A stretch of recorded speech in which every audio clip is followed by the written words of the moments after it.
everybody. Welcome to NTWC Plus. Good to have you along today on this October edition of the program. Our guest today, coming up in just a couple of minutes, will be Mark Sudduth from HurricaneTrack.com. We're going to talk about the hurricane season that has been thus far and what's perhaps still to come. We're not done yet. We'll see. But first, let's thank our sponsors who make this program a reality each and every week. We start with USAA. Again, I can't say enough about them. They've been with us from the very beginning, from things we see and do, and thank you to USAA for all they do. The South Padre Island Convention and Visitors Bureau, pleased to announce that they have once again announced their partnership with us once again for the 2026 conference. That partnership is solid, and we love what they do for the National Tropical Weather Conference. We love bringing it to South Padre Island every year in the month of April. The Weather Company, Weather Boy, and LiveView, all proud sponsors of NTWC Plus and the National Tropical Weather Conference. So thanks to each and every one of them for what they do. Bill and Hal are somewhere today. I have no idea where, but they're not with us today. So today it's just Mark and I. So let me introduce our guest, Hurricane Tracker Mark Sudduth. He's the founder of HurricaneTrack.com. If you're familiar with this program, with the conference, you know Mark and you know some of his work, a lot of his work. And even if you don't know him, there's a chance you've seen his work somewhere down the line. He puts remote cameras and weather sensors and brings real-time data and video from inside the hurricane to audiences all over the world, giving us a really unique look at what's going on with the storm, within the storm. So, Mark, good morning. Glad to have you along today. Great to be with you again, as always. It's late October, and we have a developing hurricane, not a hurricane yet, down in the Caribbean. We'll talk about that. Yeah, I appreciate the intro, as always. You know, this is the 20th year of doing all the stuff you talked about remotely. Started that in 2005. So it's going to be interesting. 2005's season ended with a very big event called Wilma at the end of October. Will Melissa be sort of I don't know, it doesn't really work that way, but sometimes the weather can behave in some strange and sometimes coincidental ways, can it? It really can. So let's go back to the beginning. I like that. Let's go back to 2005 and talk about what got you going into this. What got you started in doing remote cameras as hurricanes are coming ashore? Well, really, it dates back to, I think, the year 2000 that Dr. Steve Lyons, who was at the Weather Channel for a while, came to Wilmington for a hurricane event, awareness event. I don't know if it was from the Project Impact stuff that we had with FEMA back then, but doesn't matter. I remember it was February of 2000, and we were talking, and he knew about, up to that point, my desire to go into the hurricanes with a vehicle to get all the data.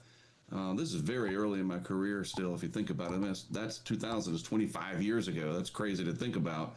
Yeah. But anyway, he asked me, is there some way... we got Jim out on the beach, and Jim Cantori or whoever, Seidel was out there, and these people are in danger, that we could get a signal back to the mainland or something. You just get a camera down there, and that kind of got the ball rolling and my wheels turning. Oh, that's a really good idea, and I worked on it with like some microwave transmitters. And nothing really worked early on, and you had to have line of sight, and like it was very, very difficult. It could be done. I even went to the Weather Channel like later that year and did a demo with them in their parking lot. And again, you had like the static and the snow, because if they're not perfectly lined up, the transmitter and the receiver. So it was like, well, we're gonna have to just wait because this isn't viable. And then so fast forward a few years, and it's like early '05, this guy, Jim Williams, who runs HurricaneCity.com, and side note, I'm going to be pitching to you guys to have him at next year's conference. I think he would be a great speaker. And so there's that.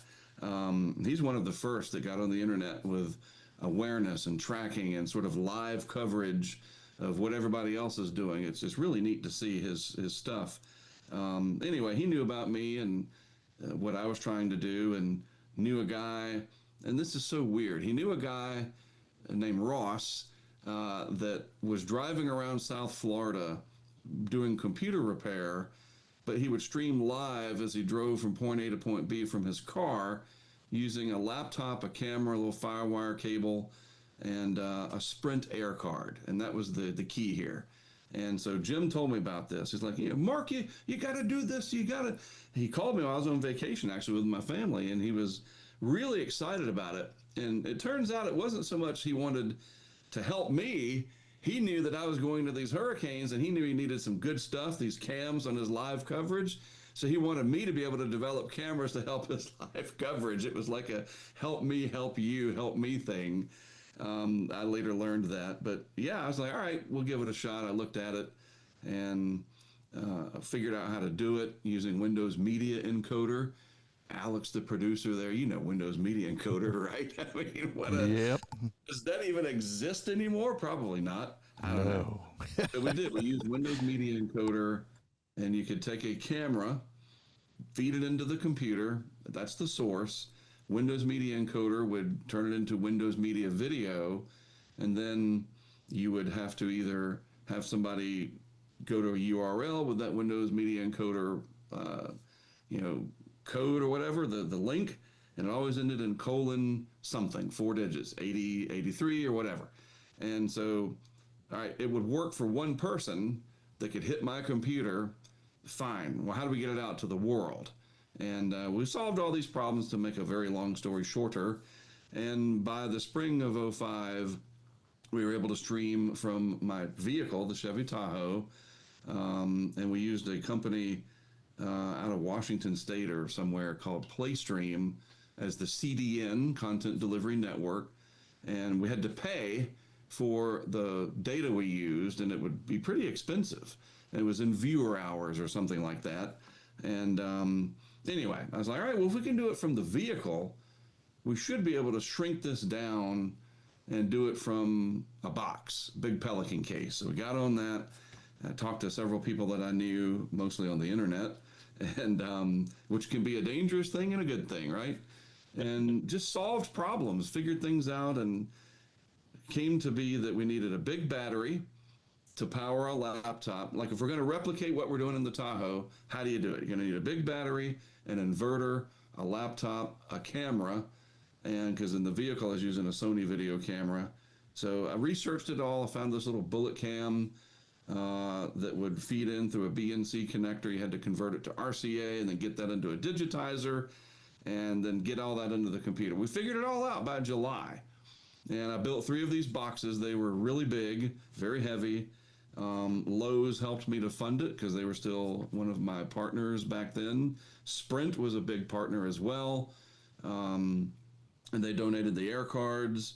And lo and behold, we had these 3 remotely operated camera systems that would stream live and record onto a VHS tape, actually Super VHS, for 9 hours.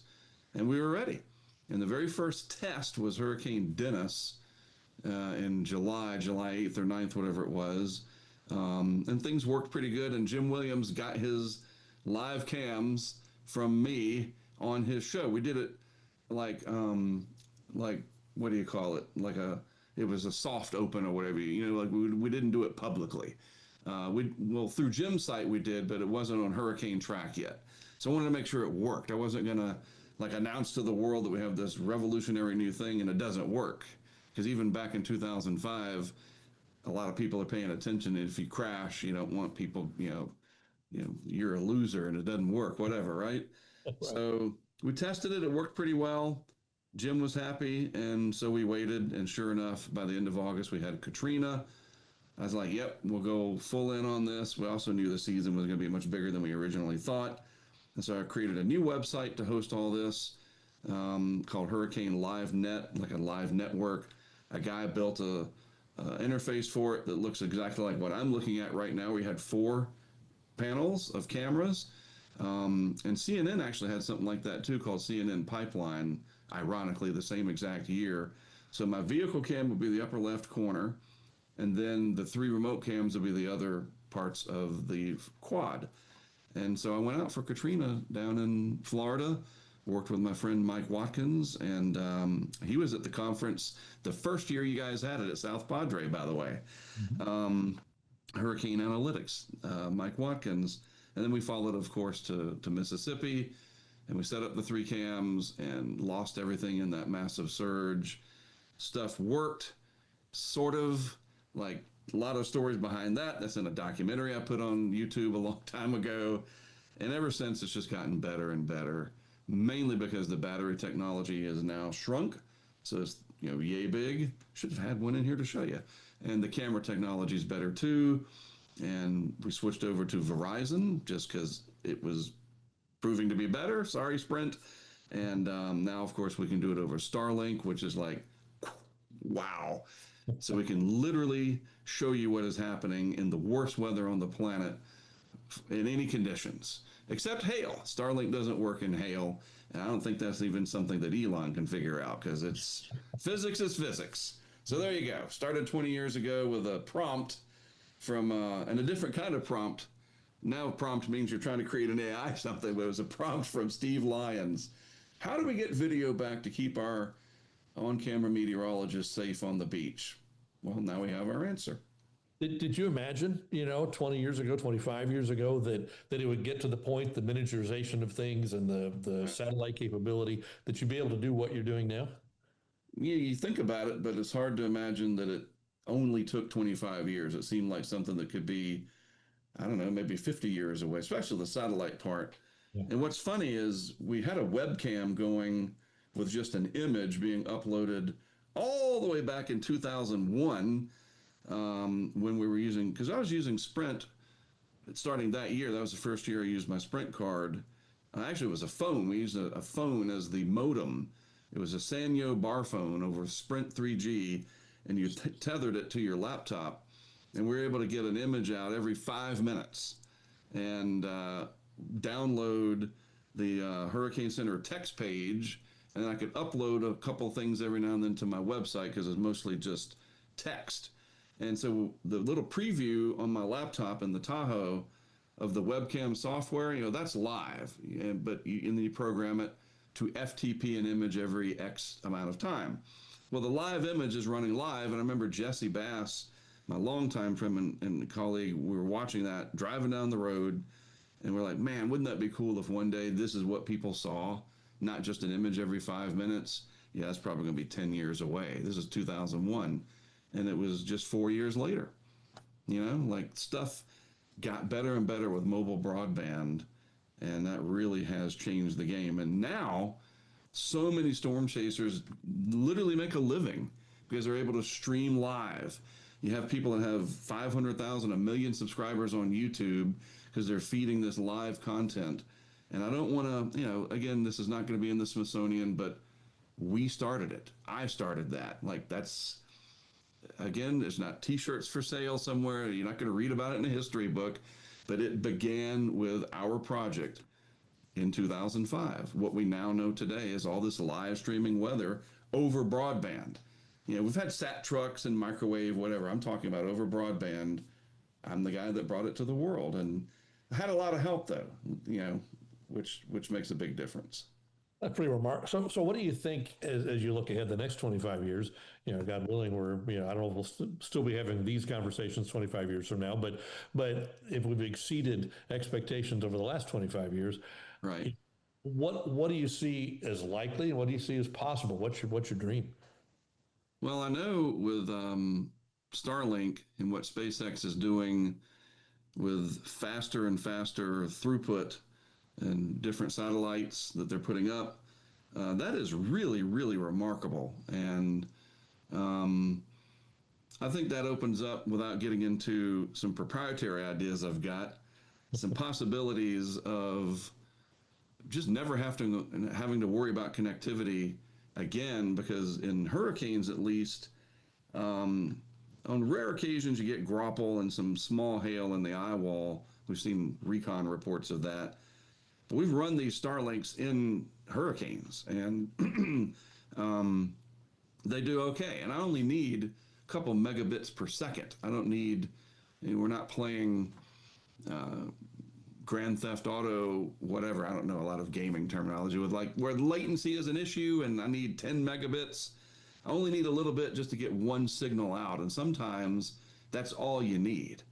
And so I envision a time pretty soon where we'll have these sort of Starlink clusters of multiple cameras running off a Starlink setup that we're going to develop that we can put anywhere we want. Think Sippermore Point in Louisiana.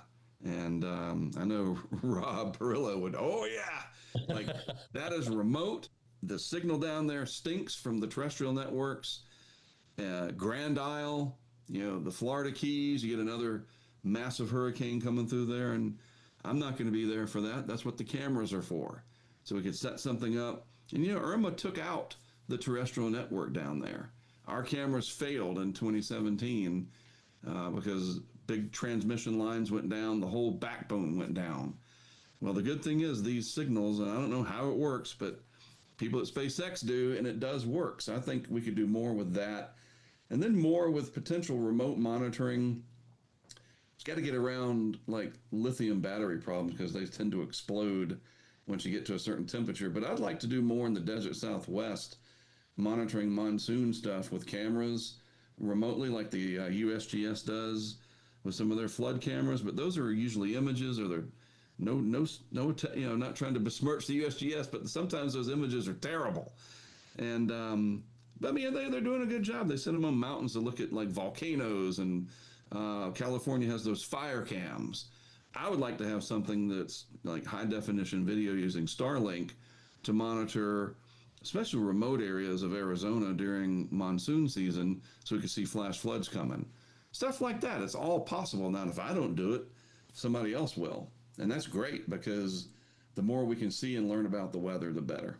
Well, you kind of led me to my next question. You talk about outside applications other than hurricanes. I was thinking about the Texas Hill Country flooding, Right. and how so few people say they got the necessary warning. But if you had a Right. camera showing at all times what's coming down that river, Right. you can make a difference in lives. You can save lives and quickly. It's not just a Right. thing long And term. think about it. Starlink right now is $300 for the mini, and it's like $50 a month for 50 gigabytes. Any local budget would have that. You just got to figure out a way to power it, get a camera, whatever. That's all solvable stuff for probably a few $1,000s, where you could literally set something up, an early warning system that could save lives. And now with AI and everything, you could work with a GIS firm, maybe a university, somebody to have triggers that when something happens in front of that camera, it sends an alert, or it could just be live for the public to watch. I mean, absolutely, Tim, the technology that we can do watching stuff. There's all these security cameras globally that are always watching. People talk about that. Big Brother's always watching. Well, watching the weather, I think, is equally as important as facial recognition for the bad guy, because sometimes the weather turns against us, and being able to watch it and get that early warning. And that's what a lot of the storm chasers do with their live cams. They get great information back to either the WFO or the local or national media. But there are times when it needs to be an unmanned cam for either safety or just the time. You just can't sit out there. And like my cameras are run for 3 days. I'm not going to sit out there for 3 days wherever it may be, and it allows me to be in multiple places at once. But yeah, just the broadband is going to get faster and faster over satellite. And I don't know, companies like Verizon and T-Mobile, who knows? I can't speak to that, but the terrestrial network is definitely got some competition now, and that's a healthy thing. Oh, absolutely. So how do you protect your devices? You've got all these devices that are out there, and I know you've had some issues with some of those, but how do you protect them? Because if you put in a hurricane zone, there's not a whole lot of people out there. There's nobody babysitting, if you will. Right. How do you protect your investment? Yeah, we had stuff stolen last year. That was a real bummer. In some cases, there's just nothing you can do. If you want the data, you want to give it a shot, you got to put something out there, especially the anemometers, the weather stations. The camera boxes, though, they're pretty small. That's an example of one there. They're even smaller than that now. And for that, it's really height.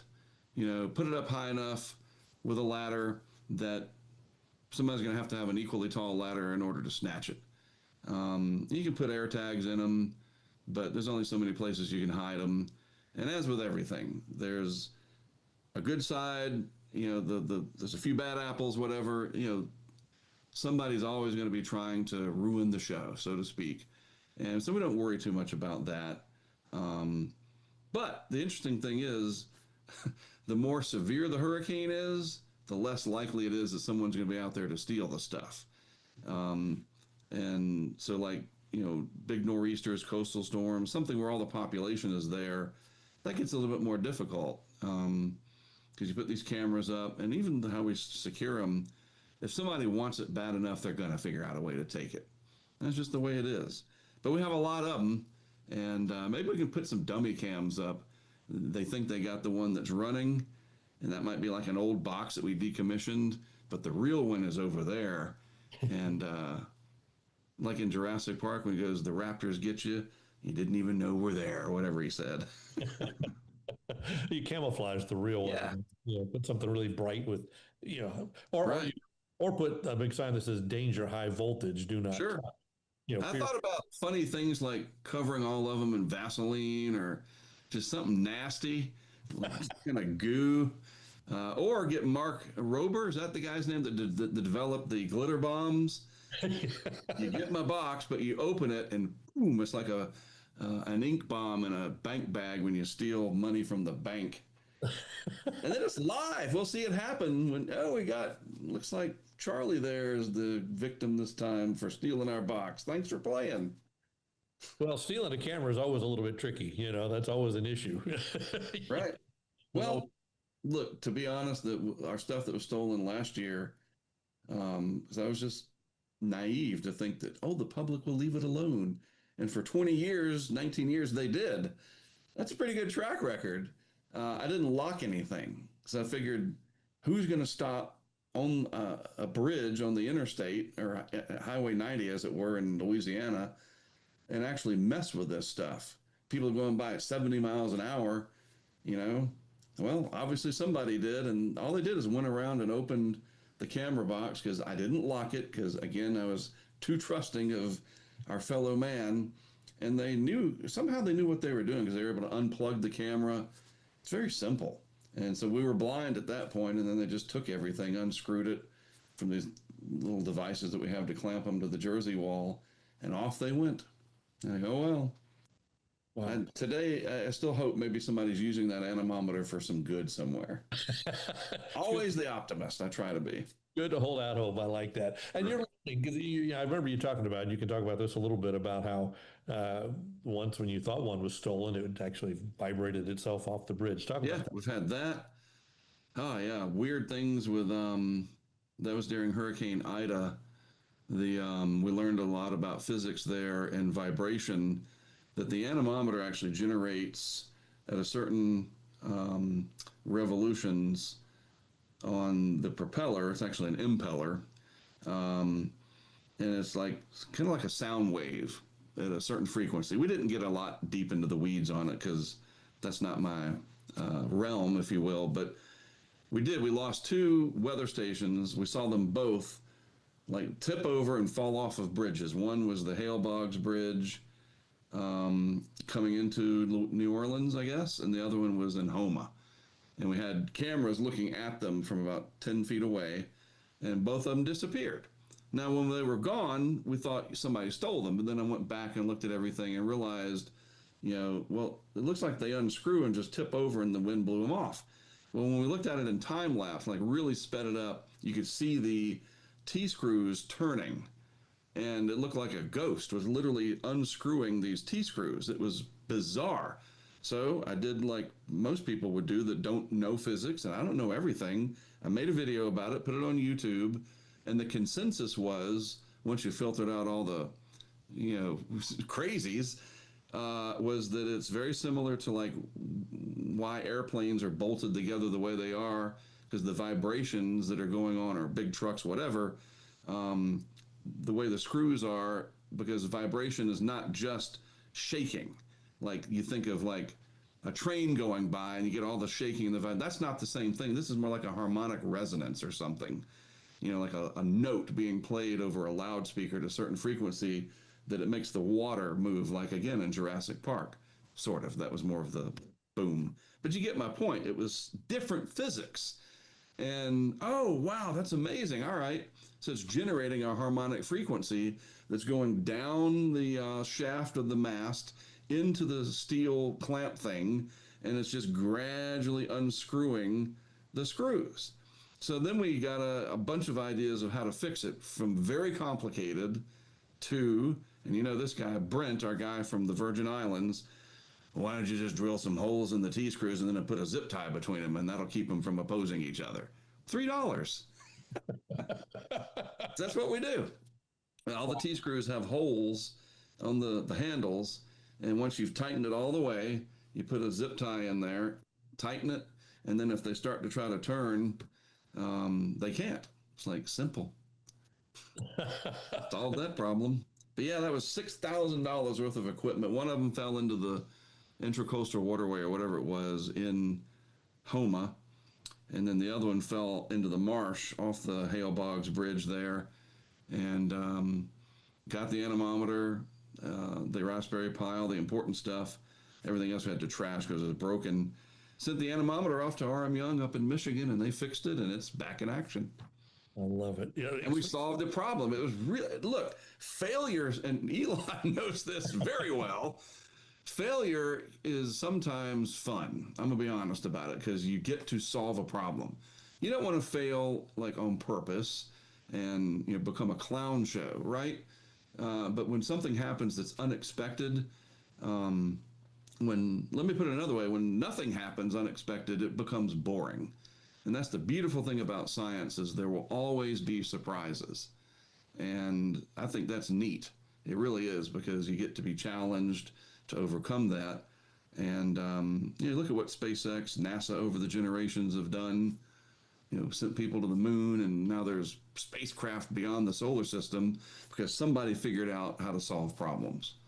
And remember in that movie, The Martian, you can tell I'm a big movie guy. Didn't Matt Damon say you solve enough problems, you can get to go home?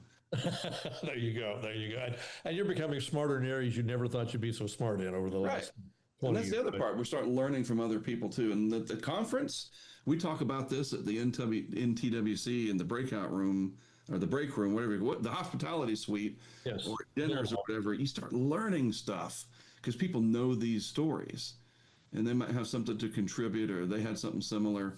And that's just another fantastic aspect of this job. It really is. Always learning. That's terrific. Well, let's take our mid-show break. When we come back, I'm going to ask you about this hurricane season and the activity or lack thereof so far. Let's take our grand finale. We'll see.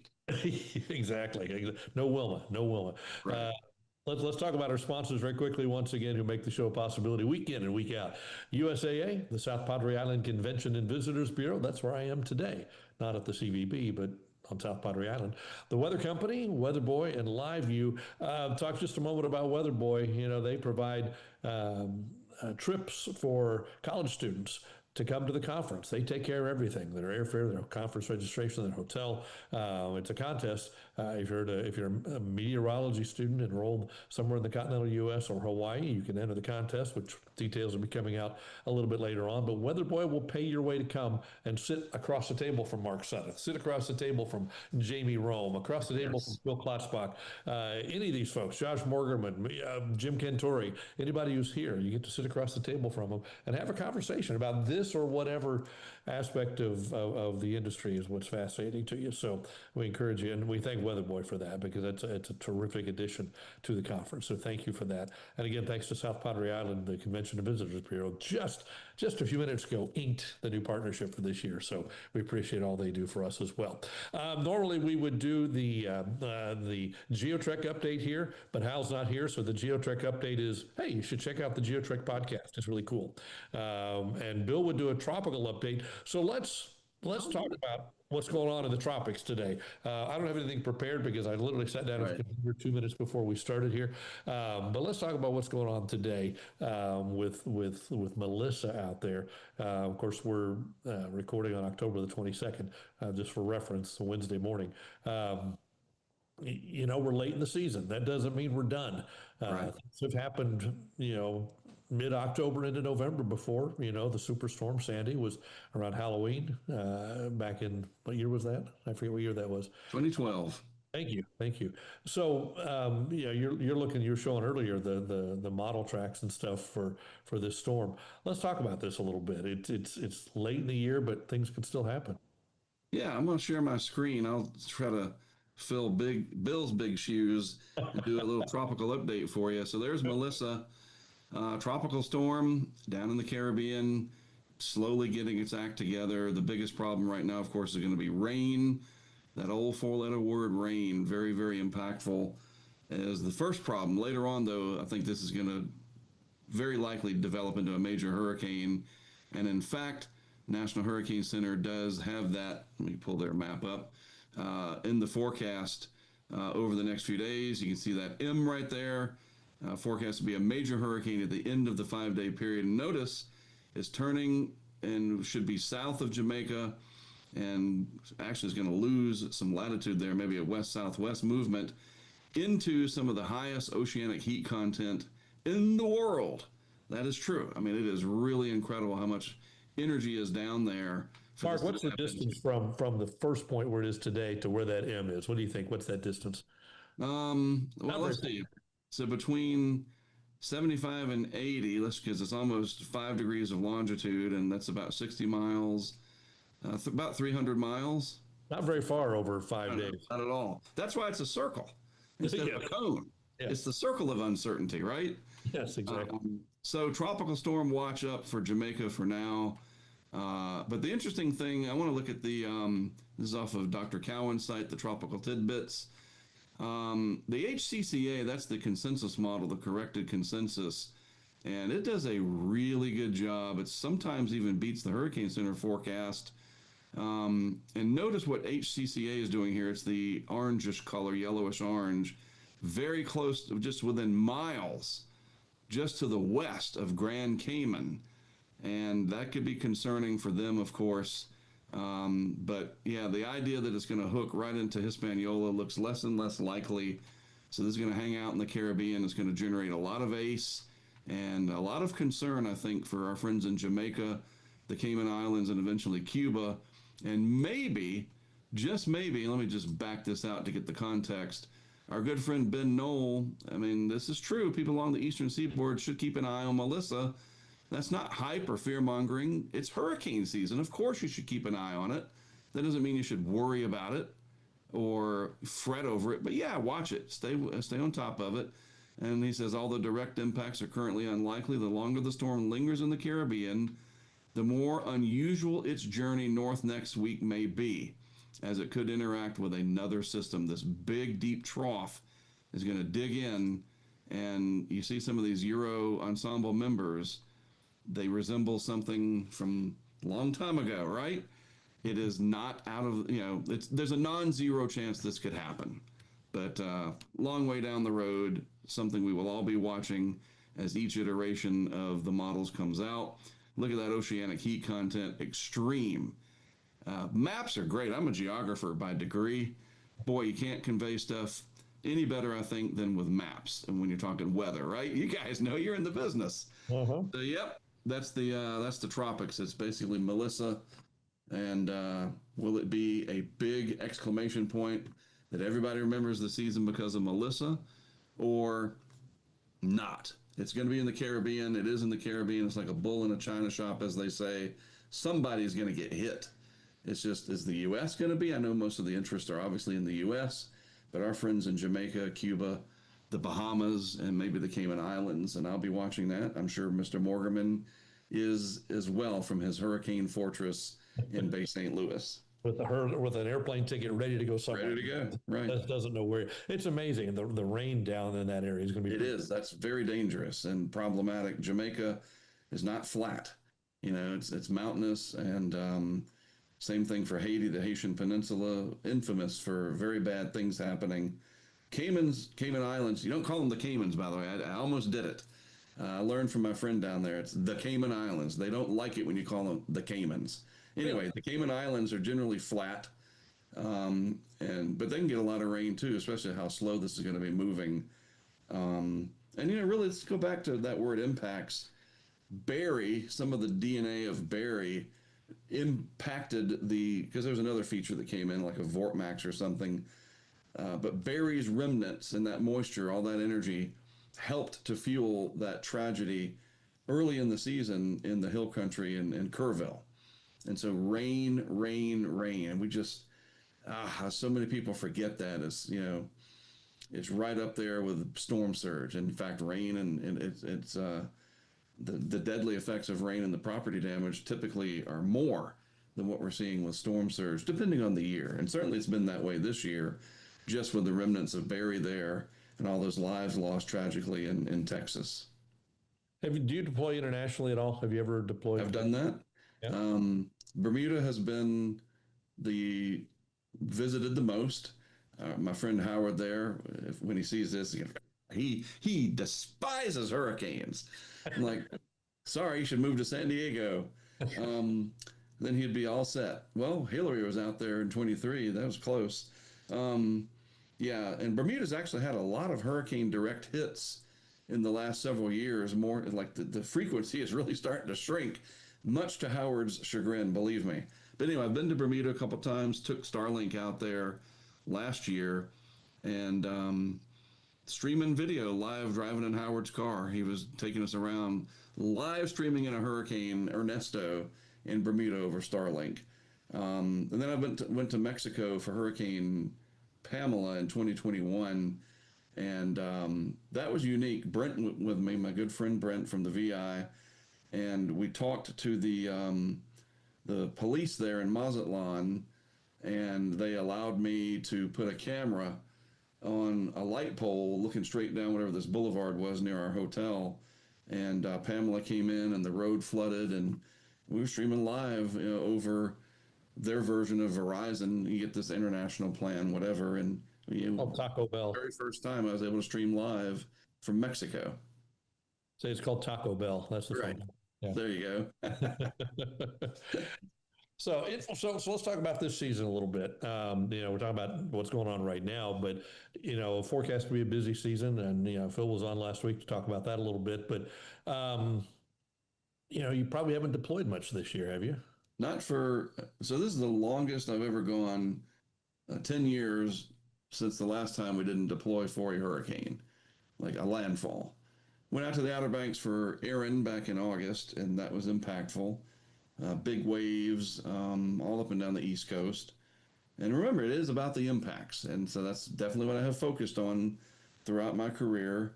And then other than that, we had the coastal storm recently that caused some flooding. Again, coastal flooding. A lot of homes have been lost on the Outer Banks of North Carolina because the erosion has just really jumped up rapidly for some reason. And I know a lot of people are scrambling to kind of figure out why is it so sudden, like in such a short amount of time, losing a lot of beach. And so homes are falling into the ocean. And there's a lot of questions on social media. Of course there are. Why would people build their houses in the ocean? It's like, dude, those were built in the 80s and the ocean was 100 yards away or whatever. And then, well, why even build out on a sandbar to begin with? I'm like, oh man, we could just do this all day. Like, should we just not live near water? I mean, obviously we shouldn't, but we do. So we have to deal with it. And these people are dealing with it. The National Park Service is dealing with it. It's rough. And it's very sudden. And so the long period waves come in, these swells, and you get the astronomical tide. And sometimes it could be days of just this high tide comes in, houses get knocked over, and again, it's accelerating. And I got to talk to my coastal engineering friend. He's been on paternity leave. He's getting ready to go back in December and January, and he'll get back on the case. What is happening? Why is the Outer Banks eroding so quickly all of a sudden? But I went up to Delaware Bay for that coastal storm that we just had, and never been to that area for work. I went to a little town called Bowers and Bowers Beach. They had a pretty big high tide from that northeast wind coming across Delaware Bay, and put a couple cameras up down there just for that high tide, and water came up a few feet, flooded the town, and then the water went away. It was really interesting to see, again, learning. Oh, that's how Delaware Bay works. Because one day there will be a hurricane that goes right up the Chesapeake and Delaware Bay, and I'll know because I remember everything. Like that's almost Rain Man type knowledge on my hurricane stuff. Household chores and what my wife said 5 minutes ago, for some reason, that's a different story. But yeah, I'll remember all these places, it's that effort of covering something like that coastal storm. But other than that, Tim and Alex, I've been grounded by So nature. that gives you plenty of time though to figure out what's next, right? It gives you time to Yeah. think And I've about been it. playing with AI stuff too, which is dangerous. How's Uh, that playing into what you're doing? How's it working into it? it's making me not very efficient at what I'm doing. I'm spending more time creating goofy stuff. It's a trap. It is. You can fall in. Um, I was doing. I thought it would be funny to create man on the street interviews with me interviewing animals about hurricane trivia, but after a few of them, I put them on YouTube Shorts. I thought there's no long term value in this. It's a gimmick. Like it's funny for a few minutes, like we've seen through Sora 2 that came out from Sam Altman's company. Bob Barker cursing, Bob Ross cursing. Okay, hardy har. After a little while, all the different celebrities that have allowed themselves to be a cameo, but there's no long term value. Even trying to educate people. And I would like, and I'm not even going to waste our time pulling up examples off my YouTube. If you want to see them, they're there. I interviewed like a squirrel and a flamingo, and it looks real. Like the app scans me in, and there's me. I'm like, what's the next name on the list of hurricanes or whatever? And I tried it to be funny, and I would say, leave your answer in the comments.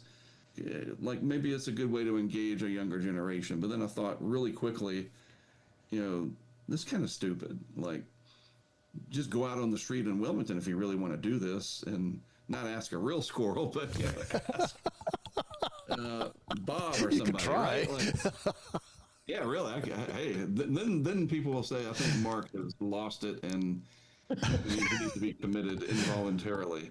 But the AI stuff's interesting. I did a little bit of it with music, but then I walked away from that because, as I've told you guys, you know me long enough, I do my own music with my documentary. And I just felt like it was cheating. Like, it's just not the same. So anyway, the AI stuff's been interesting. Have you tried using it as an educational tool, maybe to illustrate a point? Yes. Yes, that's where it can be very helpful, but it's got to be accurate, Alex. Yeah, exactly. It has to be accurate. Make sure it works. Yeah. And I thought about that. I remember on one of my videos, my daily discussions, I was recounting, it was last year, I think 24, the gentleman from France did a whole talk about AI at our conference, right? Right. And I pay attention, I really do.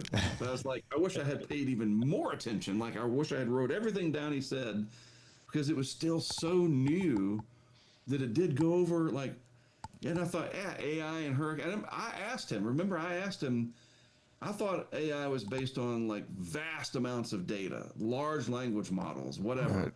And we don't have but 100 years of really good data at best. So how is the AI? And he answered it. I don't remember exactly what he said, but I was a skeptic. But now Google DeepMind is doing terrific, and I'm becoming a dinosaur. I'm like, I've got to learn this stuff and understand it. Like, it's going faster than I ever thought possible. And I joked even one time that, Google, you remember the search engine company? Well, now they're forecasting hurricanes with success. Right. The amount of change within the AI community is astounding. I mean, they're working on it daily. So you're seeing these improvements coming up, not only in the computer models, but in the visuals themselves. Yeah. Just within the last couple of weeks, they've been releasing a lot of new AI products for visuals that are a little bit more accurate physics-wise than the others that have been before, so that you can begin to kind of show this is the development within a hurricane, this is the wind pattern, this is how a raindrop moves within a cloud. Those are the things that I've been trying to play with, just to see what the physics are. And the physics has come up quite a bit in the last couple of weeks. And that could be helpful, especially if somebody can prompt it right. Right. And so that could be an interesting job, is how to prompt AI properly to get it to solve problems, whatever that problem may be. Yeah. And in our case, in the world of weather, it's fascinating. I think what Alex just said, that this has changed in the last couple of weeks. Right. Yes. Usually the last couple of years. No, this has changed in the last couple of weeks. Let me give you a little hint on those prompts. What you can do is write out a prompt, take that, stick it into an AI program like ChatGPT, and tell ChatGPT, I need to refine this. Can you refine this for me to use in this AI program? You'd be surprised at what the responses will be. It comes back with instant responses. You take those and you paste them into the AI program, and there's the product you were looking for. So the prompting has become easier because of AI itself. So AI is speaking to AI, which is kind of scary. Yeah, I was talking about that in one of my videos too, that there's this YouTuber, very famous guy named Casey Neistat, that's 12 million subscribers. Everything's measured in subscribers, right? Yes, anyway, yes. Pretty prominent guy. And he did a video just a couple days after Sora 2 came out about AI slop. And, a long time ago, it's a good video. Like, you should just watch it if you haven't. So I won't waste time, like, recapping it myself. But the idea of AI slop, kind of consuming everything. TikTok was basically content created by people, goofy stuff, whatever. Now it's AI slop on TikTok, not just Sora. And then I was thinking, well, wait a minute, myself, again, it gets the wheels turning, right? And Casey Neistat's been a long time contributor to content and pretty smart guy. And he got me thinking, if AI is learning from the internet, because I remember part of the question I asked that French guy about AI was, how does it learn, whatever. If AI starts learning from AI generated stuff, because it's already consumed the internet and it's learning off of slop, that's not good. No. Like this is like a snake eating itself or something. Exactly. It's garbage in and garbage out. Exactly. Right. Exactly. Because a lot of the stuff that Sora has created is garbage, but it's funny garbage. But yeah. Anyway, and then in the world of weather, there's been some talk to bring this back home to our sphere of what we're talking about, right? Is storm chasers are a little bit worried that AI generated videos of tornadoes or whatever could start impacting their incomes. And I don't know. I don't think so. I mean, there could be an instance where we have a high risk day, and yes, there could be some person somewhere that creates a 30-second clip because they know radar's going, and they try to sell it to one of the, whoever, your station or Fox Weather or whoever, right? They're pretty good at verifying. But then I thought, wait a minute. Like Greg Diamond up at Fox Weather as an example, one of the producers there. Would it really be a good use of his time? He gets some incredible video in from, user so-and-so, whatever. He's got to vet that. Who is this person? Looks real. Like, takes him 5 minutes to realize this is AI.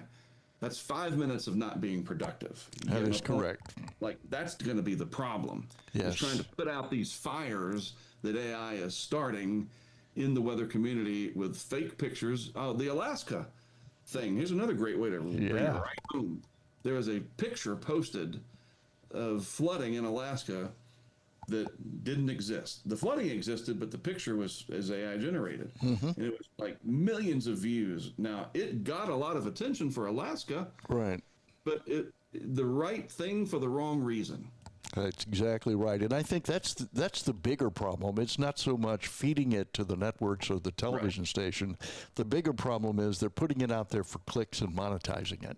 Right. And there's no vetting process. Yeah. Right. No vetting process at all. Right. And time when we're dealing with a disaster is absolutely critical. Absolutely. And wasting time. Ugh. So, and again, back to, I've been playing with it, doing some little fun things, and I'm sitting there going, well, this is just a complete waste of time. Don't you have something else to do? Yes, I do. Like, anyway, fascinating stuff. Yes. So, wow. Yeah. Well, what a fascinating industry we all live in right now, right? And the way it's changing so quickly, and I think the timeline is what's making it, and it's happening so fast. Everything we do. Mark, we're getting close to the end of the program. Do you have any thoughts you want to leave us with, or anything that you're working on you want to share with us before we wrap up? That is a great question. Other than like tinkering with the AI stuff, what am I working on? Really, the next thing is keeping an eye on how fast and just better the transmit and receive, really the transmit part of Starlink is, because especially working internationally, that could really open up, even if I'm not the one doing it, to be able to teach other nations. You know, we go to these different conferences and I meet people from all around the Atlantic basin. And I know a lot of people in the Caribbean watch my YouTube videos, Barbados, Trinidad, Tobago, etc. That even teaching them how to use Starlink to get information in and out when a hurricane's coming, maybe some video, maybe some weather data. I mean, that really is incredible what has been. And again, you're talking about these time spans. It's just been faster and faster and better. Every couple of days, it seems there's a Falcon 9 launching. They did a twofer the other day, right? California and Florida within like a couple hours of each other or whatever. Hundreds of Starlink satellites. Now, look, that presents a problem for low Earth traffic, low Earth orbit traffic in astronomy. But boy, oh boy, just thinking back 20 years ago and how excited I was that we could stream live video. This is a good way to wrap it all up. In a 180 by 120, 30 kilobits per second little streaming window over Windows Media Encoder with no audio. The remote cams had no audio. The vehicle cam did. Sounded like you were underwater, but it worked. 30 kilobits per second. That was the bit rate at 10 frames per second. Now we can stream in high definition, probably 720. That's the low end of HD, at 30 frames per second from anywhere on the planet. Like, Wow. what? And that only took really from 05 to now 20 years. And that's almost a generation. That is still an incredible leap in technology. And now that stuff will start to move faster, that kind of time compression will take place. And as I get older and don't get to do as much for whatever reason, whatever, and more people stumble across this, more people will be able to do it. And I look at that not as competition, but as a great thing, because there's a lot of weather to be covered, and all this technology will help us to cover it better than ever before, us being mankind. That's terrific. I love that. And I look forward to the day, and it may come sooner rather than later, when your cameras or cameras like yours are as ever present as the TxDOT cameras along the highways. Right. They're just there. They're streaming live all the time, audio, video, but they're in danger zones, places Right. that flood, places that have hurricanes, places that. And the last thing about that, where one thing I've thought about, it would need a tremendous amount of capital, but drone-based, basically drone storm chasing. Now that's going to make a lot of storm chasers mad, but I mean, you could really do a lot where you have long-range drones. Maybe WFOs could have that eventually. And you send a drone out and it could do its thing, sending stuff back using Starlink. And boy, you talk about being able to keep an eye on areas, agriculture, small communities. You see those warnings that'll say population 8, like in the warning polygon. And everybody like, 8 people. Are they going to call each one of those people? Hell, send a drone out and check on the damage afterwards. Like damage surveys could be done just like that. All of that, I think, is coming. Whether you're not going to have drones live streaming in hurricanes or near a tornado, maybe. You still have to overcome physics. But, for other applications, I think it could really be incredible, and not just delivering your package from Amazon. I think your drone was the first drone I ever saw when you flew it at the conference. Gosh, that was a long time ago. Yeah. Hilton Garden Inn. Yeah, came up and did the selfie on the balcony of all of us. Yes, we were at the Millibar and you came by Right. and took a selfie. That was pretty awesome. So, well, Mark, thank you. I really appreciate Good you. to hang out with you guys. Thanks for letting me tell all these stories. We love having you here, and we love seeing you in the month of April. And that third box, by the way, is Alex. You never see Alex, so there's Alex. It's rare that I show up. I'm the guy behind the scenes. Does a great job, does that, Alex? Hey. Week in and week out. So great job. So, Alex, anything you want to share before we wrap up? No, I just want to say thanks, Mark, for everything that you've done. You've really helped kind of moved the bar upwards when we're covering weather, all the way from starting up, getting out that streaming to what you're doing now. And, of course, some of the things I know we're going to see you do here within the next couple of years. It's coming. Can't wait. Can't wait. All right. Well, let's thank our sponsors to make the program a reality once again. USAA, the South Padre Island Convention and Visitors Bureau, the Weather Company, Weather Boy, Live View. All of those make NTWC Plus and the National Tropical Weather Conference a reality. Can't tell you what color our shirts are going to be next year, but this was my favorite. I don't know about you guys. I like that one, too. That one's good. The city of South Padre was impressed with this one today. So, Good. so thanks for being with us. Mark, thank you. Alex, great job back in control room, and we'll see you next week. Next week, our guest is going to be, you got to scroll up, Dr. Rosimir Rios Berrios from NCAR. I think that's going to be fun. So stay with us next week for another exciting edition of NTWC Plus. Have a great day. Take care. Thank you, everybody. Appreciate it. All righty.